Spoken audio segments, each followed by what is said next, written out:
এটা হচ্ছে সেই গুহাটা, যেটাকে অনেকে মনে করে যে এই কেল্লা থেকে এই গুহার মাধ্যমে লালবাগ কেল্লা, ঢাকায় লালবাগ কেল্লা চলে যাওয়া যায়। বন্ধুরা, আমরা এখন দাঁড়িয়ে আছি ইতিহাসের এক সাক্ষী হয়ে। আমার পিছনে যে দেয়ালগুলো দেখছেন, এগুলো আজ থেকে প্রায় 350 বছর আগে ঢাকাকে শত্রুর হাত থেকে বাঁচাতে তৈরি করা হয়েছিল। আজ আমরা জানবো মুন্সিগঞ্জের গর্ব ইন্দিরাকপুর কেল্লার আদ্যপ্রান্ত।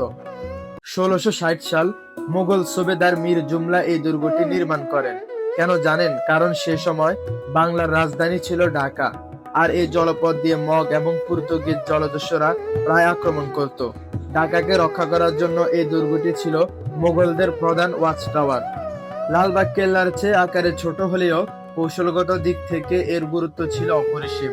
দেখুন, এর দেয়ালগুলো প্রায় 2 থেকে 3 ফুট চওড়া, আর দুর্গটি দেখতে ঠিক যেন একটি ফোঁটা শাপলা ফুল। এই যে ছোট ছোট ছিদ্র দেখছেন, এগুলো দিয়ে একসময় কামানের গোলা ছোড়া হতো। দুর্গের যে দেওয়ালগুলো আছে, প্রতিটা দেওয়ালের দুর্গের দেওয়ালের মধ্যে এরকম ছিদ্র করা আছে, এবং তার মধ্যে আবার এই যে মোট 4টা করে। এগুলা মূলত ছিল বল্লম, তীর, এগুলা শত্রুদের দিকে নিক্ষেপ করার জন্য। কামান, বন্দুক, ওই সময় যে অস্ত্রগুলা ছিল, ওগুলা দিয়ে যেন আক্রমণ করা যায় দুর্গের দিকে তেড়ে আসা শত্রুদেরকে। সেজন্য এই আপনার গুহাগুলা দেওয়া আছে, ছিদ্রগুলা দেওয়া আছে এখানে। কিল্লার এক পাশে এরকম একটা সুড়ঙ্গ আছে। এটা হচ্ছে মনে হয় কেল্লা দিয়ে অন্য কোনো জায়গায় যাওয়ার রাস্তা। এটা কেল্লার অন্য পাশে যাওয়ার রাস্তা সম্ভবত। আর এখানেও সামনে আরো অনেক কিছু আছে। এখানে দেওয়া আছে, এগুলা সম্ভবত এখানে ঘর ছিল, আমার যেটা দেখে মনে হচ্ছে। এই জায়গায় এসে আমার কাছে যে জিনিসটা সবচেয়ে ভালো লাগলো, সেটা হচ্ছে আমাদের যে মুসলমানদের ইতিহাস, তার একটা চিহ্ন এই জায়গায়। তারা জনগণকে নিরাপদ রাখার জন্য, ঢাকা শহরকে নিরাপদ রাখার জন্য কতটা চেষ্টা করছিলেন। তারা এই দুর্গগুলো নির্মাণ করেন যেন জলদস্যুরা আক্রমণ না করতে পারে। আর এখানে আসার পরে আরো কিছু জিনিস দেখলাম, যে মানুষ এখানে অনেকে আসে ঢুকতে, কিন্তু কেউ এগুলা দেখার জন্য আসে না। সবাই আসে, দেখলাম ছেলে মেয়েরা আসে আড্ডা দিতে, কেউ এসে একটু টাইম পাস করে, কেউ এসে বসে থাকে গল্প করে। কিন্তু এখানে যে কত সুন্দর ইতিহাস, সেটা আসলে কেউ এত ভালো করে দেখে না। কেল্লার উত্তর পাশে একটি গুপ্ত পথ আছে। লোকমুখে প্রচলিত যে এই পথ দিয়ে নাকি সরাসরি ঢাকার লালবাগ কেল্লায় যাওয়া যেত। যদিও এর কোনো ঐতিহাসিক প্রমাণ পাওয়া যায়নি, তবে ধারণা করা হয় এটি বিপদের সময় পালানোর জন্য তৈরি করা হয়েছিল। ভাবুন তো, সেই সময় সুড়ঙ্গগুলো কতটা রহস্যময় ছিল।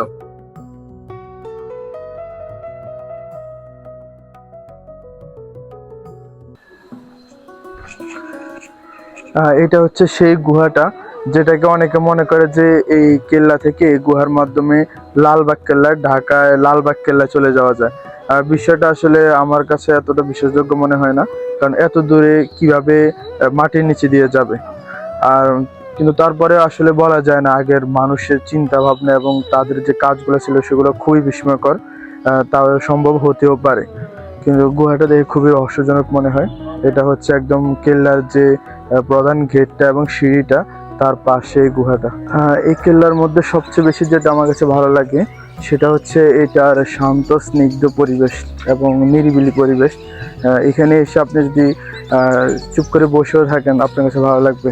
চারিদিকে গাছে গাছে পাখির আওয়াজ, এগুলো খুবই ভালো লাগে।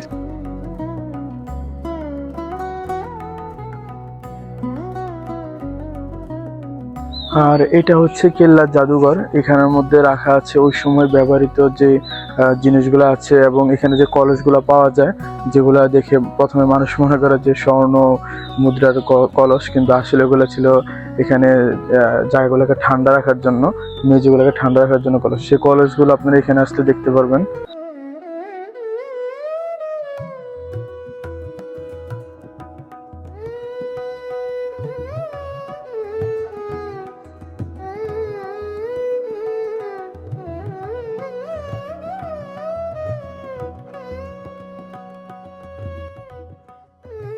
এক সময় কেল্লাকে ঘিরে থাকতো 200টি নৌযান। নেভি চিফ আবুল হোসেন এখান থেকে নিয়ন্ত্রণ করতেন বিশাল নৌবাহিনী। কুশজল বা বজরা, কত নাম ছিল সে যুদ্ধ জাহাজগুলোর।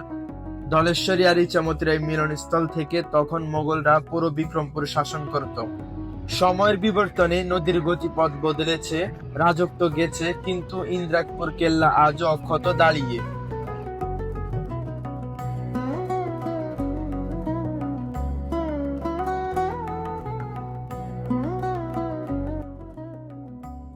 এটা হচ্ছে একটা মানে কেল্লার বাহিরে মেইন কেল্লা, যেটা এই যে দেখা যাচ্ছে মেইন কেল্লার বাহিরে আরেকটা ছোট দেওয়াল আছে এবং এরকম ছোট ছোট চার কোণায় পাহারা দেওয়ার ছোট ছোট জায়গা আছে, এখান থেকে এটি পাহারা দেওয়া হতো। এটা হচ্ছে মেইন কেল্লার বাহিরে আরেকটা ছোট মানে বেষ্টনী করে আছে ছোট দেওয়াল একটা।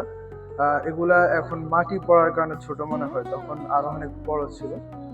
আর এটা হচ্ছে ছোট একটা রুম, এখানে এক সময় সিপাহীরা দাঁড়িয়ে দাঁড়িয়ে পাহারা দিতেন কেল্লাটাকে। তখন যে অবস্থা ছিল এখন আর ওরকম নেই, এখন নিরিবিলি পড়ে আছে এগুলা। কোথাও জঙ্গলি লতা পাতা ঘাস এগুলো পড়ে আছে, কোথাও মানুষের আড্ডা দেওয়া মানুষ নোংরা করা এরকম বৃষ্টি হয়ে আছে কোথাও। কিন্তু এক সময় এগুলা কত উজ্জ্বল ছিল, এগুলার ইতিহাস।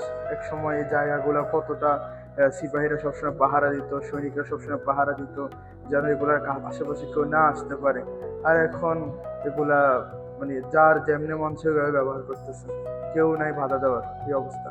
যে এখানেও দেখবেন এখানে ছোট ছোট গুহাগুলা আছে, ছিদ্রগুলা, এগুলা দিয়ে আশেপাশে যারা আসতো মানে কেল্লার দিকে তেড়ে আসতো আক্রমণ করার জন্য, তাদেরকে এগুলা দিয়ে তীর নিক্ষেপ করা হতো, অথবা ছোট ছোট কামান দিয়ে গোলা নিক্ষেপ করা হতো, বল্লম নিক্ষেপ করা হতো।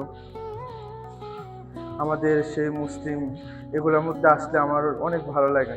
আমার কাছে মনে হয় যে আমাদের মুসলমানদের যে ইতিহাস, আমরা আগে আমাদের কি ইতিহাসটা ছিল মোগল আমলে, সুলতানি আমলে, এগুলো যখন আমি ঘুরি, এগুলোর মধ্যে যখন আমি যাই, তখন আমার এই ইতিহাসগুলোর কথা খুব মনে পড়ে এবং আমাদের সেই সময়গুলো কল্পনায় বেশি ওঠে।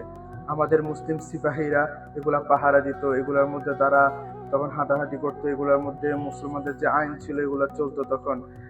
মুসলিম ভূমিগুলো পাহারা হতো, কোনো মানুষের ইজ্জত, কোনো মানুষের সম্মান, কোনো মানুষের মাল যেন কেউ এসে লুণ্ঠন না করতে পারে, সেজন্য এগুলোর মধ্যে সবসময় অতন্ত্র সিপাহীরা দাঁড়িয়ে থাকতো। আর আজকে কি অবস্থা এগুলার, এগুলাকে পাহারা দেওয়ার মতো কোনো মানুষ নেই।